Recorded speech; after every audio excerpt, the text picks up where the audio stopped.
ગત રોજ અમારા એસઓજી સબ ઇન્સ્પેક્ટર મયુરસિંહ જાદવને માહિતી મળી હતી કે કોલિયાથોર નામના ગામમાં ઉદલિયાભાઈ રાઠવા નામના વ્યક્તિ પોતાના ખેતરમાં કોઈ નાર્કોટિક્સનો જથ્થો વાવીને એની ખેતી કરી રહ્યા છે। જે બાતમી આધારે એમની ટીમ સાથે એમણે ત્યાં રેડ કરી હતી। રીડિંગ પાર્ટીના અધિકારી તરીકે પીઆઈ આરજે જાડેજા હાજર હતા। સાથે ટીમના મેમ્બરોમાં ભાવસિંહભાઈ, મુકેશભાઈ, મિનેશભાઈ, છત્રસિંહભાઈ, મિતેશભાઈ, દશરથભાઈ, વિક્રમભાઈ, મહેશભાઈ, પ્રવીણભાઈ અને ધર્મિષ્ઠાબેન પણ જોડાયા હતા અને સમગ્ર ટીમને રેડમાં સફળતા મળી હતી।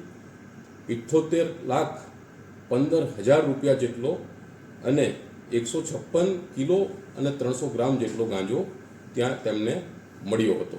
જે ગાંજાને પકડીને ઉદલિયા રાઠવાને સાથે ધરપકડ કરીને કાયદેસર કાર્યવાહી કરવામાં આવી છે।